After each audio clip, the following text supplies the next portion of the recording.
তাহলে আমাদের চেষ্টা সাধনা, আমাদের লড়াই সংগ্রাম থাকবে কার পথে? আল্লাহর পথে। আর যারা কিনা আল্লাহর পথে লড়াই সংগ্রাম চেষ্টা সাধনা না করে বাতিলের দিকে লড়াই সংগ্রাম চেষ্টা সাধনা চালাচ্ছে, বাতিল মতবাদকে প্রতিষ্ঠিত করার জন্য চেষ্টা সাধনা চালাচ্ছে, বাতিল আইনকে প্রতিষ্ঠিত করার জন্য লড়াই সংগ্রাম চালাচ্ছে, মানব রচিত আইনকে প্রতিষ্ঠিত করার জন্য যারা লড়াই সংগ্রাম চালাচ্ছে, এরা হচ্ছে ফাকাতুল আউলিয়া শয়তান, এরা হচ্ছে শয়তানের বন্ধু। আমাদের ইমানের দাবি হচ্ছে আমরা আল্লাহর রাস্তায় জিহাদ ফি সাবিলিল্লাহর কাজের অংশ হিসেবে আমরাই শয়তানের বিরুদ্ধে লড়াই সংগ্রাম চেষ্টা সাধনা চালাবো, ঠিক কি না? এটাই হচ্ছে আমাদের ইমানের দাবি, এটাই হচ্ছে আমাদের ইমানের দাবি। আমরা কোন বাতিলের রক্তচক্ষুকে পরোয়া করি না।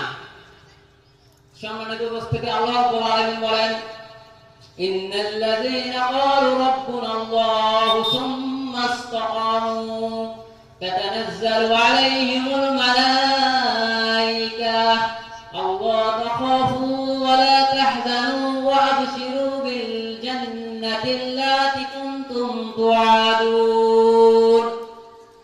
মহান আল্লাহ বলেন, নিশ্চয় যারা বলে আমার রব আল্লাহ, যারা বলে আমার রব কে?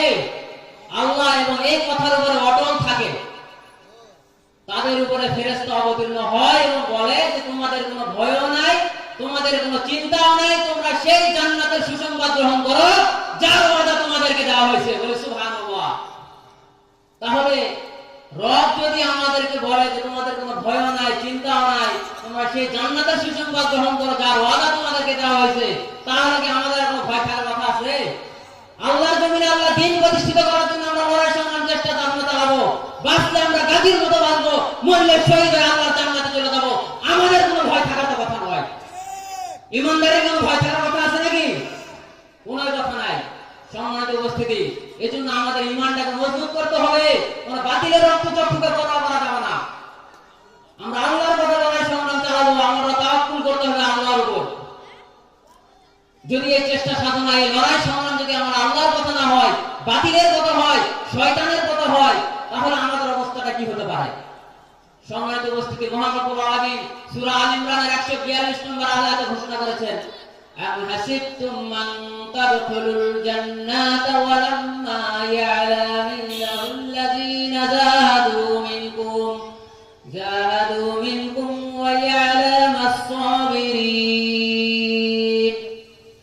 মহান আল্লাহ বলেন যে তোমরা কি মনে করেছো তোমরা এমনিতে জান্নাতে প্রবেশ করবে, অথচ আমি এখনো পরখ করে দেখি না যে তোমরা কারা কারা জিহাদ করেছো এবং কারা কারা ধৈর্যশীল। তাহলে দেখেন আল্লাহ রাব্বুল আলামিন এই আয়াত দ্বারা বোঝাচ্ছে যে যে জমিনে আমার দ্বীন প্রতিষ্ঠিত ছিল না, আমার মনোনীত দ্বীন, ইন্না দীনা ইনদাল্লাহিল ইসলাম, ইসলামের বিধিবিধান প্রতিষ্ঠিত ছিল না, এই জমিনে তোমরা এই দ্বীনকে প্রতিষ্ঠিত করার জন্য, রাসূলের আদর্শকে প্রতিষ্ঠিত করার জন্য তোমরা যে লড়াই সংগ্রাম চেষ্টা সাধনা করেছো কিনা, এটা আমি অবশ্যই পরীক্ষা করে দেখব। তোমরা এটা ভেবে নিও না যে তোমরা এমনিতে জান্নাতে প্রবেশ করবা, এটা ভেবে নেওয়ার কোনো সুযোগ নাই। এই জন্য আল্লাহ রাব্বুল আলামিন হুঁশিয়ার করে দিয়েছেন যে তোমরা কি মনে করেছো তোমরা এমনিতে জান্নাতে প্রবেশ করবে, অথচ আমি এখনো পরখ করে দেখি না যে তোমরা কারা কারা জিহাদ করেছো এবং কারা কারা ধৈর্যশীল। তাহলে সম্মানিত উপস্থিতি, এই আয়াতে তারা আমরা বুঝতে পারলাম যে জিহাদটা হচ্ছে অবশ্যই একটা গুরুত্বপূর্ণ ইবাদত, ঠিক কি না? আল্লাহ রাব্বুল আলামিন এই জিহাদ ফি সাবিলিল্লাহ হচ্ছে একটা গুরুত্বপূর্ণ কি ইবাদত।